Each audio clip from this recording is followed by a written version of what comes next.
A lot of concern there about part privatisation, which is interesting because my next guest, Wes Streeting, Shadow Health Secretary, seems to be coming up with a plan for Labour that involves part privatisation. Mr Streeting, isn't this against everything the left believes? Morning, Camilla. We're not talking about privatising the NHS, but we are talking about using spare private sector capacity in the short term to deal with the biggest backlog in the history of the NHS, because at the moment we've got a two-tier healthcare system in this country. The Shadow Cabinet, fully supportive of it, but the problem we've got is we've got a two-tier system where those who can afford to pay to go private do, those who can't are left waiting longer. And going back to your point about principles, I don't think it's a principled position to leave people who can't afford it waiting longer and those who can being seen faster. So we would use the private sector capacity to bring down NHS waiting lists faster, and as with the NHS, patients wouldn't have to pay a penny.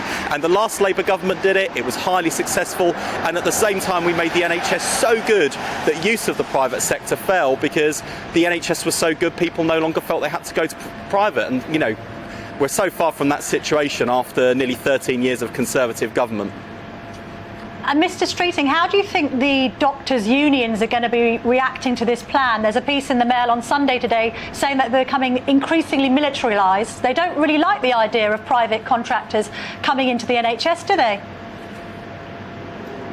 Well, lots of doctors do private practice alongside their work in the NHS, which is why the capacity is there. If doctors are saying they'll give up their private practice and throw all their hours into the NHS, well, that would be wonderful, but I don't think that's going to happen anytime soon. And the point is, Camilla, that we know that whenever reform is proposed, whatever that reform is, I've been floating ideas this week around reform to primary care to improve people's access to GPs, it's always met with opposition from somewhere, and if you just give up reform because someone's opposed to it, you wouldn't get anything done. So we are having to reform the NHS. I'm afraid the public finances are in such a mess because the Conservatives have crashed the economy and actually poorly managed the economy for more than a decade now, which means that the money is scarce, public finances are tight. So we will invest in the NHS. We've committed to... Let's talk about funding, because Keir Starmer, the Labour leader, has said that you need to have more nurses, more doctors, you need reform, you need pay to be increased. But then he said this week that we can't spend our way out of this mess. So how is Labour proposing to spend? What is Labour proposing to spend, and how is Labour proposing to afford all of these reforms to the NHS if you don't want to spend any more money? So £1.6 billion would deliver the biggest expansion of NHS staff training in history, doubling the number of medical school places, 10,000 more nursing and midwifery clinical training places, as well as 5,000 more health visitors, and double the number of district nurses so we can do more care in the community too. We would pay for that by abolishing the non-dom tax status that allows very wealthy people who make Britain their home to pay their taxes elsewhere, obviously at a much lower level. So we'll deal with that anomaly. What's but this is what you can expect to see from Labour, Camilla. How much will that raise? Well, the tax changes themselves would raise just over £3 billion, 1.6 billion of which would go to the NHS staff training programme. And this is what you can expect to see from Labour this year. Where we are proposing additional spending, we will say how much, why it's needed, and where we'll find the money. But the message that Keir has delivered this week is because the public finances are in such a mess, we are not going to be able to do everything for everyone, everywhere. And there are some things that we would probably like to do, but simply won't be able to do as fast as we would like, because unless we get the economy growing again, unless we get it working for working people, the public finances are going to be a mess. And what we don't want to do is do what the Conservatives have done, is just hike up taxes on working people. The tax burden's already at its highest in 70 years, and that's why we've got to get the economy growing again so that we can invest in our public services without hitting people with more punitive tax rises. Spending?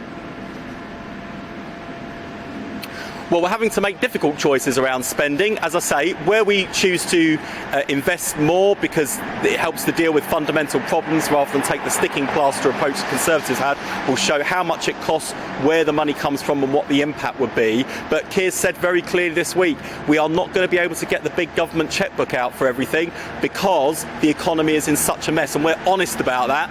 And I want people to know at the next election, when they pick up a manifesto, that the promises they read in there are promises that are well thought through, promises that we can keep, promises that the country can afford. That will mean some difficult choices, and believe me, as a member of the Shadow Cabinet, there are plenty of times when Keir Starmer and Rachel Reeves say no to me because they've got other choices to make because the public finances are in such a mess, and I understand that, and we want the country to understand that too. Are you going to say no to nurses when they demand 19% pay rises? How much would you give nurses, Mr. Streeting? Well, I'm afraid I did have to say to the nurses, however much I totally sympathise with their pay claim, I would kind of, on all honesty, Camilla, say if I was in government today, I'd be able to give them 19%. But we did say we would sit down and negotiate. I think that's what the government should do. How much, what I was then, so Mr. disappointed Streeting? about before Christmas. Well, if I were the health secretary, I wouldn't be negotiating live on air, Camilla, either. And I'm not going to do that as the shadow health secretary. But we would be willing to negotiate. We would be able to negotiate on pay. I think Pat Cullen, who leads the Royal College of Nursing, offered to actually call off the strike action before Christmas if the government would only sit down and talk about pay. Come on, Mr. I think that was a Streeting, reasonable you've got nothing to lose at all in giving me a figure. Just give me a figure. The criticism of Labour, isn't it, that it's a lot of soundbite and no substance. So come on, give me a figure. How many percentage points rise would you give to nurses in their pay packets? It's a simple question. Well, I think I'd lose my job if I gave you a figure live on air, Camilla. I think Keir said very clearly this morning that look, we don't expect the government to negotiate live on air and to pluck figures out of the air. We do expect them to sit down and negotiate. I do understand the pressure that nurses are under, that junior doctors are under.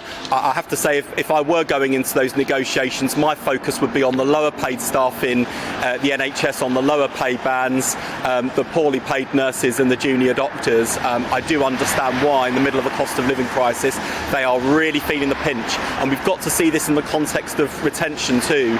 Lots of people are leaving the health service for better paid jobs elsewhere. We can't afford to lose them. We've got to take that into account as well. Why did Labour MSPs support Scotland's moves to allow children to self-identify as a different gender? And that move, as you know, Mr. Streeting, has effectively resulted in biological men with their genitalia intact being able to go into women's spaces simply on the say-so that they've changed gender. Why did Labour MSPs support that, do you think?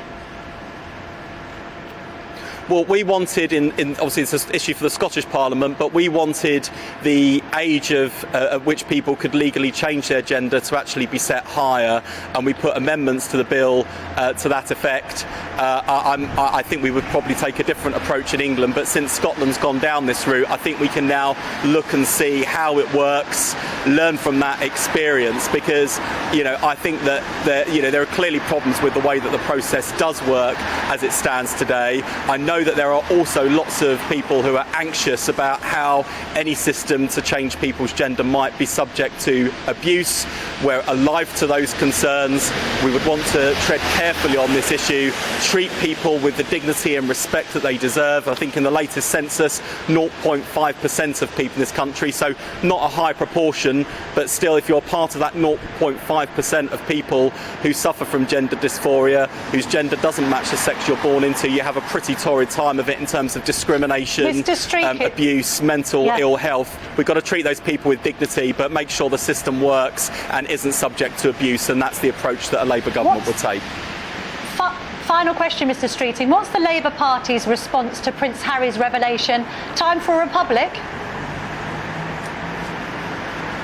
No, we're not Republicans in the Labour Party. Historically, we never have been. That's not to say there aren't some people in the Labour Party, as there are across the rest of the country, who might prefer to change the system. But I think the monarchy's served us well. It gives us stability.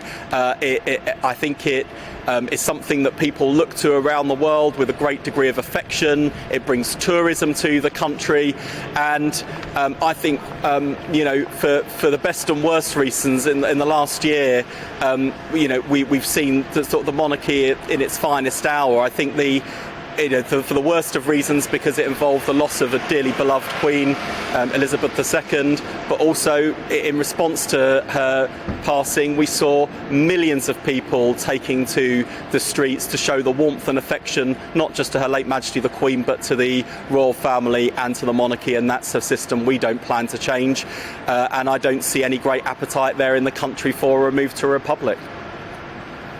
Mr. Streeting, I'm going to put you down into Team Windsor in that case. Thank you very, very much for joining me this morning.